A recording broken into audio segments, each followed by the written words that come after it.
नमस्कार, मी आनंद पोहनेरकर आपल्या सर्वांचं महाराष्ट्रवाणी बातमीपत्रात स्वागत करतो. पाहूया आजच्या ठळक घडामोडी. थॅलेसेमिया सारख्या गंभीर आनुवंशिक रक्तविकाराविषयी जनजागृती निर्माण करण्याचा व्यापक प्रयत्न करण्यात येत असून प्रभावी उपचार पद्धतीद्वारे थॅलेसेमिया मुक्तीचा निर्धार करण्यात येत असल्याचे सार्वजनिक आरोग्य मंत्री प्रकाश आंबेडकर यांनी सांगितले.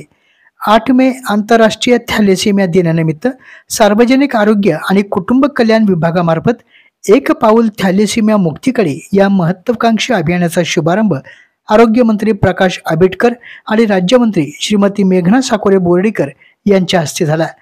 या उपक्रमाला आरोग्य सेवा आयुक्त तथा संचालक आरोग्य अभियान रंगानायक, संचालक आरोग्य सेवा डॉक्टर नितीन अंबाडेकर, आरोग्य सेवा डॉक्टर स्वप्नील लाळे, अतिरिक्त संचालक डॉक्टर विजय बाविस्कर, सहसंचालक Tulshiram Solanke, doctor Sunita Golai, doctor Govind Chaudhari, thalassemia group परभणीचे डॉक्टर लक्ष्मीकांत पिंपळगावकर उपस्थित होते.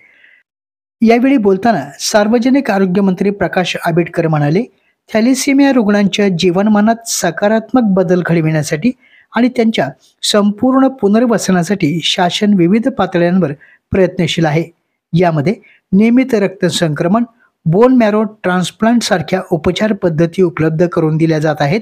यासोबतच मोफत आरोग्य सल्ला आणि मार्गदर्शन केंद्राची उभारणी देखील करण्यात आली असल्याचे आंबेडकर यांनी स्पष्ट केले.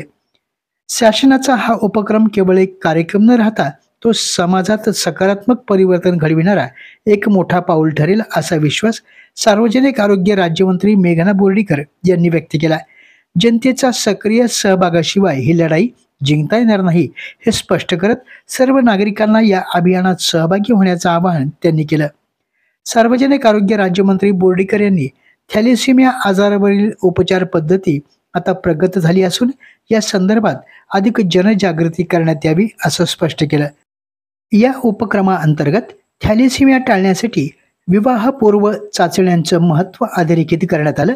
थोडीशी काळजी पुढच्या पिढीचं आयुष्य वाचू शकते या घोषवाक्याद्वारे उद्देशून जागरूकतेचा संदेश देण्यात आला. जीवन सक्षम बनवा, प्रगतीला स्वीकारा या अभियानाच्या मुख्य सूत्रानुसार आरोग्य दृष्टीने सक्षम आणि थॅलेसेमिया मुक्त महाराष्ट्राचा संकल्प अधोरेखित करण्यात आला. यावेळी थॅलेसेमिया रुग्णांना दिव्यांग प्रमाणपत्राचं वाटप देखील करण्यात आलं. आपल्या जिल्ह्यातील अपडेट बातम्या पाहण्यासाठी आमच्या महाराष्ट्रवाणी या चॅनलला लाईक करा, सबस्क्राईब करा आणि शेअर करा. धन्यवाद.